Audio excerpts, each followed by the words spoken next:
नमस्कार, मी कल्पना. माझ्या चॅनलवरती तुमचं खूप मनापासून स्वागत करते. आज आपण पावभाजीची रेसिपी बघणार आहोत. पावभाजी म्हटलं की चमचमीत आणि खायलाही पौष्टिक. तर चला रेसिपीला सुरुवात करूया.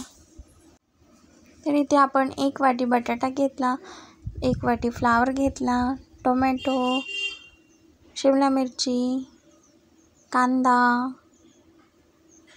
फ्रोझन मटार घेतलेला आहे. माझ्याकडे थोडाच होता त्यामुळे थोडा घेतला. तुमच्याकडे जास्त असेल तर प्रमाण वाढवू शकता. तर इथे आपण अशा सगळ्या भाज्या घेतलेल्या आहेत.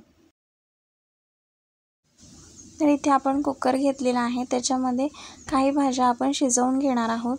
तर इथे बटाटा टाकलेला आहे शिजवण्यासाठी आणि फ्लावर टाकलेली आहे, मटार टाकलेला आहे. तर ह्या भाज्या शिजवण्यासाठी आपण इथे 1 ते 1.5 ग्लास पाणी टाकणार आहोत. तर इथे आपण कुकरचं झाकण लावून 2 ते 3 शिट्ट्या काढून घेणार आहोत. तर इथे आपल्या पूर्ण भाज्या शिजवून झालेल्या आहेत. तर आता आपण ह्या मॅशरने छान मॅश करून घ्यायच्या. तर इथे आपल्या पूर्ण भाज्या मॅश करून झालेल्या आहेत. तर इथे कढईमध्ये तेल गरम करण्यासाठी ठेवलं होतं. त्याच्यामध्ये जो आपण 1 वाटी कांदा बारीक कट करून घेतला होता तो त्याच्यामध्ये आपण टाकून घेतलेला आहे. कांद्याला सोनेरी रंग येईपर्यंत आता आपण कांदा परतवून घेणार आहोत. इथे आपण 1 चम्मच आलं खिसून घेतलेलं आहे, ते आपण इथे घालणार आहोत. थोडासा लसूण बारीक कुटून घेतलेला आहे तोही यामध्ये टाकलेला आहे. 1 चम्मच आलं, 1 चम्मच लसूण टाकलेला आहे. तर इथे आपला कांदा सोनेरी रंगावरती परतून झालेला आहे. तर यात आपण काही मसाले टाकणार आहोत. इथे लाल तिखट टाकलेलं आहे, 2 चम्मच लाल तिखट टाकलेलं आहे. थोडीशी हळद टाकणार आहोत. इथे आपण 1 चम्मच पावभाजी मसाला टाकलेला आहे. तर आता हे आपण पूर्ण छान मसाले मिक्स करून घेणार आहोत. मसाले हे चांगले तळून घ्यायचे. इथे आपले मसाले तळलेले आहे. इथे 1 वाटी जे टोमॅटो बारीक कट करून घेतलं होतं ते टाकणार आहोत. आता टोमॅटो छान आपण मसाल्यात मिक्स करणार आहोत आणि टोमॅटो मिक्स केलं की छान असं गॅस मीडियम ठेवायचा आणि टोमॅटो छान शिजू द्यायचं. टोमॅटो एवढ्या प्रमाणात शिजू द्यायचं की पूर्ण छान मिक्स झालं पाहिजे. तर इथे आपलं टोमॅटो शिजत आहे. त्याच्यामध्ये थोडंसं एक बीट खिसून घेतलेलं आहे. वरचं साल काढायचं आणि जे आपण आलं खिसतो त्या खिसणीने आपण हे बीट खिसून घेतलेलं आहे. जर तुम्हाला पेस्ट करून टाकायची असेल तर तशी चालते.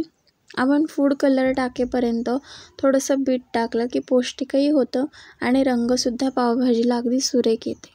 त्यामुळे इथे मी थोडंसं बीट टाकलेलं आहे. तर इथे 2 शिमला मिरची बारीक कट करून घेतल्या होत्या त्या आपण इथे टाकलेल्या आहेत. परत आता आपण हे मिक्स करून घेऊया. इथे आपण थोडंसं पाणी घालणार आहोत.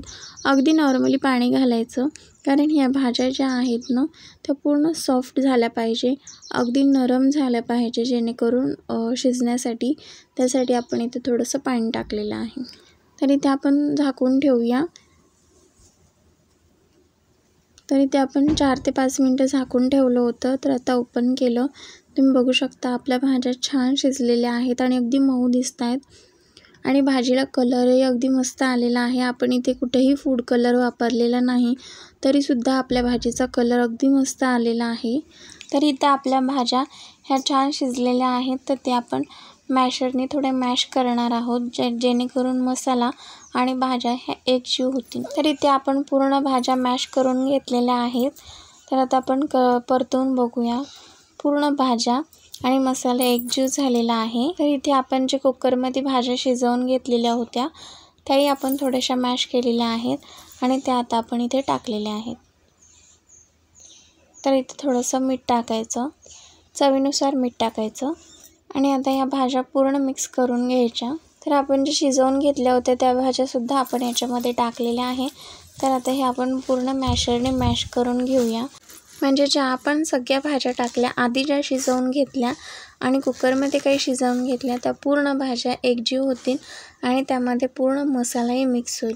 इथे भाजी थोडीशी घट्ट आहे, तुम्हाला अजून पातळ हवी असेल तर पाणी त्याच्यामध्ये थोडंसं टाका आणि जर तुम्हाला अशी थोडी घट्ट आवडत असेल तर पाणी नाही टाकलं तरी चालेल. इथे माझी भाजी थोडीशी घट्ट होती त्याच्यामुळे थोडंसं पाणी टाकलं आणि आता हे पाणी टाकून आपण ती पूर्ण मिक्स करून घेणार आहोत. आणि भाजी मिक्स झाल्यानंतर आपण ती पूर्ण छान अशी त्याला उकळी येईपर्यंत शिजवून घेणार आहोत.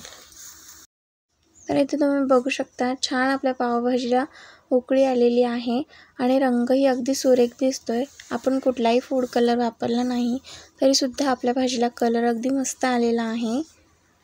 तर आता आपण ही पूर्ण भाजी मिक्स करून घेणार आहोत. तर इथे आपली भाजी बनवून तयार आहे. तर ते थोडीशी कोथिंबीर टाकणार आहोत आपण आणि थोडंसं बटर टाकणार आहोत. इथे बटर टाकल्यानंतर आपण थोडंसं झाकण ठेवणार आहोत. तर इथे तुम्ही बघू शकता आपली पावभाजी तयार झालेली आहे आणि दिसायलाही अगदी मस्त दिसतीये. तर इथे आपण पाव गरम करणार आहोत. तर इथे आपण तवा गरम करण्यासाठी ठेवलेला आहे.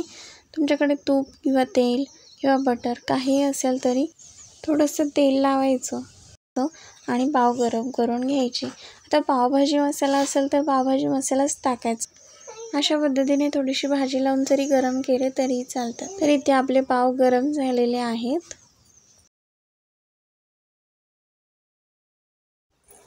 तर इथे आपली पूर्ण पावभाजी तयार करून झालेली आहे. तुम्हाला कशी वाटली सांगा. तुम्ही माझी पूर्ण रेसिपी बघितल्याबद्दल तुमचे मनापासून धन्यवाद. तुम्हाला जर माझ्या सगळ्या रेसिपी आवडत असतील तर चॅनलला नक्की सबस्क्राईब करा, लाईक करा आणि कमेंट करून नक्की करा. चला भेटूया एका नवीन रेसिपीसोबत.